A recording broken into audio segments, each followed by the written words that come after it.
شروع اللہ کا نام لے کر جو بڑا مہربان نہایت رحم والا ہے۔ اے نبی، ہم نے تم کو فتح دی، فتح بھی کھلی اور واضح، تاکہ اللہ تمہاری اگلی اور پچھلی کوتاہیاں بخش دے اور تم پر اپنی نعمت پوری کر دے اور تم کو سیدھے رستے چلاتا رہے، اور تاکہ اللہ تمہاری بھرپور مدد کرے۔ وہی تو ہے جس نے مومنوں کے دلوں پر تسکین نازل فرمائی تاکہ ان کے ایمان کے ساتھ اور ایمان بڑھے۔ اور آسمانوں اور زمین کے لشکر سب اللہ ہی کے ہیں، اور اللہ جاننے والا ہے، حکمت والا ہے۔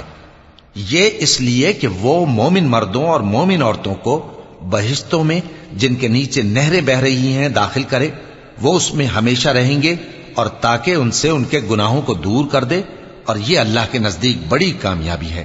اور اس لیے کہ منافق مردوں اور منافق عورتوں اور مشرک مردوں اور مشرک عورتوں کو جو اللہ کے بارے میں برے برے خیال رکھتے ہیں عذاب دے، انہی پر برے حادثے واقع ہوں، اور اللہ ان پر غصے ہوا اور ان پر لعنت کی اور ان کے لیے دوزخ تیار کی، اور وہ بری جگہ ہے۔ اور آسمانوں اور زمین کے لشکر اللہ ہی کے ہیں، اور اللہ غالب ہے، حکمت والا ہے۔ اے نبی، ہم نے تم کو احوال بتانے والا اور خوشخبری سنانے والا اور خبردار کرنے والا بنا کر بھیجا ہے، تاکہ مسلمانوں تم لوگ اللہ پر اور اس کے پیغمبر پر ایمان رکھو اور اس کی مدد کرو اور اس کی تعظیم کرو، اور صبح و شام اس کی تسبیح کرتے رہو۔ اے نبی، جو لوگ تم سے بیعت کرتے ہیں وہ در حقیقت اللہ سے بیعت کرتے ہیں، اللہ کا ہاتھ ان کے ہاتھوں پر ہے۔ پھر جو شخص عہد کو توڑے تو عہد توڑنے کا نقصان اسی کو ہے، اور جو اس بات کو جس کا اس نے اللہ سے عہد کیا ہے پورا کرے تو وہ اسے عنقریب اجر عظیم دے گا۔ اے نبی، جو گنوار پیچھے رہ گئے وہ تم سے کہیں گے کہ ہم کو ہمارے مال اور اہل و عیال نے روک رکھا تھا، سو آپ ہمارے لیے اللہ سے بخشش مانگیں۔ یہ لوگ اپنی زبان سے وہ بات کہتے ہیں جو ان کے دل میں نہیں ہے۔ کہہ دو کہ اگر اللہ تم لوگوں کو نقصان پہنچانا چاہے یا تمہیں فائدہ پہنچانے کا ارادہ فرمائے تو کون ہے جو اس کے سامنے تمہارے لیے کسی بات کا کچھ اختیار رکھے؟ کوئی نہیں، بلکہ جو کچھ تم کرتے ہو اللہ اس سے واقف ہے۔ بات یہ ہے کہ تم لوگ یہ سمجھ بیٹھے تھے کہ پیغمبر اور مومن اپنے اہل و عیال میں کبھی لوٹ کر آنے ہی کے نہیں، اور یہی بات تمہارے دلوں کو اچھی معلوم ہوئی اور اسی وجہ سے تم نے برے برے خیال کیے، اور آخر کار تم ہلاکت میں پڑ گئے۔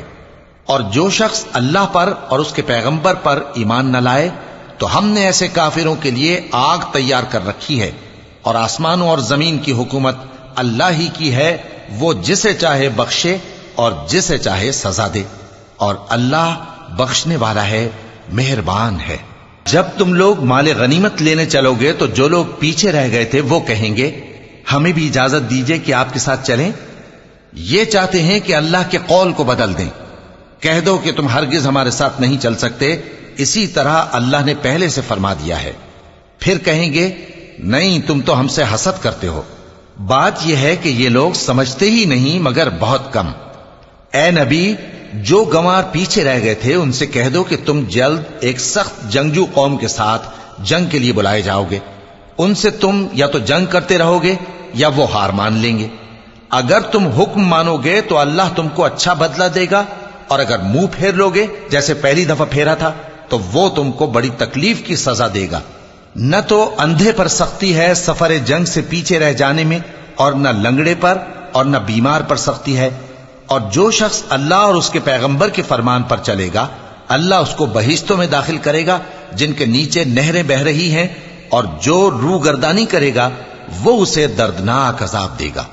اے پیغمبر، جب مومن تم سے اس درخت کے نیچے بیعت کر رہے تھے تو اللہ ان سے خوش ہوا، اور جو صدق و خلوص ان کے دلوں میں تھا وہ اس نے معلوم کر لیا تو ان پر تسکین نازل فرمائی اور انہیں جلد فتح عنایت کی، اور بہت سی غنیمتیں وہ آئندہ بھی حاصل کریں گے، اور اللہ غالب ہے، حکمت والا ہے۔ اللہ نے تم سے بہت سی غنیمتوں کا وعدہ فرمایا ہے کہ تم ان کو حاصل کرو گے، پھر اس نے یہ غنیمت تمہیں جلدی سے دلوا دی اور لوگوں کے ہاتھ تم سے روک دیے۔ غرض یہ تھی کہ یہ مومنوں کے لیے اللہ کی قدرت کا نمونہ بن جائے اور وہ تم کو سیدھے رستے پر چلائے، اور کچھ اور غنیمتیں دے گا جن پر تم قدرت نہیں رکھتے، اور وہ اللہ ہی کی قدرت میں ہیں، اور اللہ ہر چیز پر قادر ہے۔ اور اگر تم سے کافر لڑتے تو وہ پیٹ پھیر کر بھاگ جاتے، پھر وہ کسی کو نہ دوست پاتے اور نہ مددگار۔ یہی اللہ کی عادت ہے جو پہلے سے چلی آتی ہے، اور تم اللہ کی عادت میں کبھی تبدیلی نہ پاؤ گے۔ اور وہی تو ہے جس نے تم کو ان کافروں پر فتح یاب کرنے کے بعد سرحد مکہ میں ان کے ہاتھ تم سے اور تمہارے ہاتھ ان سے روک دیے، اور جو کچھ تم کرتے ہو اللہ اس کو دیکھ رہا ہے۔ یہ وہی لوگ ہیں جنہوں نے کفر کیا اور تم کو مسجد حرام سے روک دیا، اور قربانیوں کو بھی کہ اپنی جگہ پہنچنے سے رکی رہیں۔ اور اگر ایسے مسلمان مرد اور مسلمان عورتیں نہ ہوتی جن کو تم جانتے نہ تھے کہ اگر تم ان کو پامال کر دیتے تو تم کو ان کی طرف سے بے خبری میں نقصان پہنچ جاتا، تو بھی تمہارے ہاتھ فتح رہتی، مگر تاخیر اس لیے ہوئی کہ اللہ اپنی رحمت میں جس کو چاہے داخل کر لے۔ اور اگر دونوں فریق الگ الگ ہو جاتے تو جو ان میں کافر تھے ان کو ہم دکھ دینے والا عذاب دیتے۔ جب کافروں نے اپنے دلوں میں ضد کی، اور ضد بھی جاہلیت کی، تو اللہ نے اپنے پیغمبر اور مومنوں پر اپنی طرف سے تسکین نازل فرمائی اور ان کو پرہیزگاری کی بات پر قائم رکھا، اور وہ اسی کے مستحق اور اہل تھے، اور اللہ ہر چیز سے خبردار ہے۔ بے شک اللہ نے اپنے پیغمبر کو سچا اور صحیح خواب دکھایا تھا کہ تم انشاءاللہ مسجد حرام میں اپنے سر منڈوا کر یا اپنے بال ترشوا کر امن و امان سے داخل ہوگے اور کسی طرح کا خوف نہ کرو گے۔ جو بات تم نہیں جانتے تھے اللہ کو معلوم تھی، سو اس نے اس سے پہلے ہی جلد ایک فتح عطا فرمائی۔ وہی تو ہے جس نے اپنے پیغمبر کو ہدایت کی کتاب اور دین حق دے کر بھیجا تاکہ اس کو تمام دینوں پر غالب کرے، اور حق ثابت کرنے کے لیے اللہ ہی کافی ہے۔ محمد صلی اللہ علیہ وآلہ وسلم اللہ کے پیغمبر ہیں، اور جو لوگ ان کے ساتھ ہیں وہ کافروں کے مقابلے میں تو سخت ہیں اور آپس میں رحم دل۔ اے دیکھنے والے، تو ان کو دیکھتا ہے کہ اللہ کے آگے جھکے ہوئے سر بسجود ہیں اور اللہ کا فضل اور اس کی خوشنودی طلب کر رہے ہیں۔ کثرت سجود کے اثر سے ان کی پیشانیوں پر نشان پڑے ہوئے ہیں۔ ان کے یہی اوصاف تورات میں ہیں اور یہی اوصاف انجیل میں ہیں۔ وہ گویا ایک کھیتی ہے جس نے پہلے زمین سے اپنی سوئی نکالی، پھر اس کو مضبوط کیا، پھر موٹی ہوئی، اور پھر اپنے تنے پر سیدھی کھڑی ہو گئی، اور لگی کھیتی والوں کو خوش کرنے تاکہ کافروں کا جی جلائے۔ جو لوگ ان میں سے ایمان لائے اور نیک عمل کرتے رہے ان سے اللہ نے گناہوں کی بخشش اور اجر عظیم کا وعدہ کیا ہے۔